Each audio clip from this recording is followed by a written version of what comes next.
Here now, more reaction. Ranking member of the House Intel Committee. I want to just say something. Without the people I'm about to introduce, this wouldn't have happened. Devin Nunes, Congressman Jim Jordan, Congressman Matt Gaetz. He's not here, but I'll speak for him. Congressman Mark Meadows. Thank you all for being with us. I'll get your general impressions and where do we go from here, because there really was a whole other story that I am shocked Robert Mueller apparently knew nothing about. Devin Nunes. Well, if you go through and you look at all the questions that the House Intelligence Committee members asked, of course there was no collusion, of course there was no obstruction. Doug Collins and Judiciary Committee and Jim Jordan did a great job with that. But what we asked were very specific questions about the origin of the investigation, the Steele dossier, all things that you've been covering for years. And I think we were a little taken back that not only would Mr. Mueller not answer, he seemed to not know at times what were very basic questions. But Devin, I'm going to tell you something. He's either not watching the show or he's not remembering it, because you're right. But not only that, he also must not have read any of the documentation about how this investigation began. I mean, to not know or want to talk about Joseph Mifsud was really baffling to me. You know, Jim Jordan, I'm probably... You'd be a very good talk show host, because you have an ability to list things that I envy, and I'm pretty good at my lists. So I'm a little, but I watched you today, and you really hit a very important nerve here, and I want you to explain to people the significance of where you went.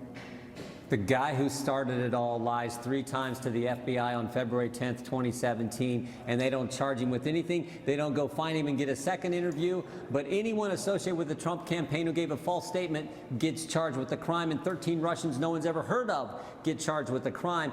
The guy who puts it all in motion lies to you, and you don't do a darn thing. So that to me, all this today in my mind underscored something that you've been talking about, Devin's been talking about, Matt, all of us been talking about. All of it underscored why the investigation, Bill Barr, John Durham, and also Michael Horowitz's investigation are so darn important, because those go to the heart of this when it all started in 2016. Matt Gaetz, I thought you had a great line of questioning yourself today. But what we're really learning is if but for the Freedom Caucus and a very few that decided to inform themselves and kept digging and digging and digging and doing hard work behind the scenes in these closed-door interviews, you, Mark, Devin, and Jim, we wouldn't be here today. We learned a lot in those closed-door sessions and how hard you all were working when nobody was looking. Well, thank you, Sean. I'm reminded that just yesterday, Adam Schiff said that Robert Mueller would breathe life into the Mueller report today, and instead what we saw was Robert Mueller suck the life out of the impeachment movement altogether. It is dead and over. I suspect that you'll see even more Americans reject this really terrible distraction for the country. We also had to deal with Robert Mueller's evolving purview, and I think this really showed the bias and the double standard. When people who supported Trump lied, he threw the book at him. When people like Christopher Steele, who hated Trump, lied, or when Glenn Simpson was engaging in Russians, Robert Mueller was hear no evil, see no evil, speak no evil. And I don't understand why it's in Robert Mueller's purview to write 3,500 words. Report. Yeah, maybe well, it wasn't the Mueller report. Look, he did not write this report, okay? I don't even know how many times he read it. The Fusion GPS issue that you've been citing, Fusion GPS itself is referenced in a story that is in a footnote in the report. So it's very clear Robert Mueller didn't write it, and I don't think he really understood it today. This is the question I'm most often asked by people that we appreciate. Watch this TV show that you have made this show #1. I want to ask this question. They ask me all the time, and I'll ask you all the same question. Devin Nunes, will the people that have been involved in this abuse of power and corruption, will they be held accountable? Does Hillary get away with a rigged investigation, a dirty dossier, premeditated lying fraud on FISA courts, an attempt to undo a presidential election with lies and conspiracy theories? We'll start with Devin. So remember, Sean, we've made some criminal referrals. There are some that are very easy criminal referrals, just like Matt Gaetz was saying. If you lied to Congress or obstructed Congress's investigation, those are simple. Those are the easy ones. To get to the bottom and dig into this, like we've been doing for 3 years, it's much more complicated. It's more complicated to prove conspiracy. It's a higher standard. So that will be up to the U.S. Attorney in Connecticut and ultimately the Attorney General to see what it is that they can get to the bottom of in the origins of this investigation and whether or not there was FISA abuses that were done as a conspiracy and whether or not intelligence was Well, manipulated we know the answer. as a conspiracy. We know what happened. Jim, will they be held accountable?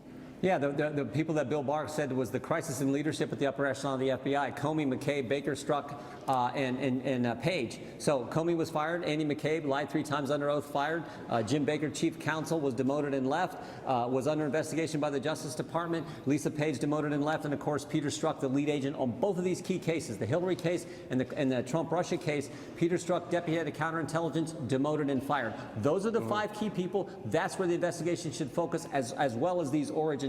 That's what Bill Barr and John Durham are looking into.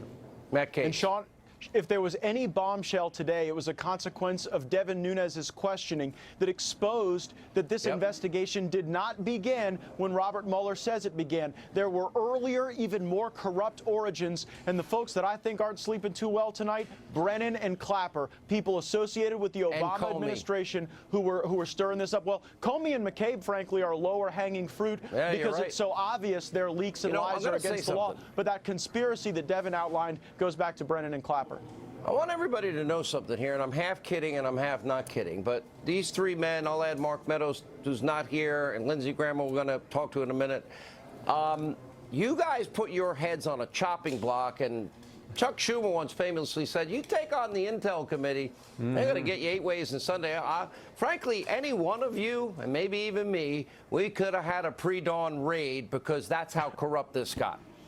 Thank you for what you did for your country tonight. This is important stuff. Thank you.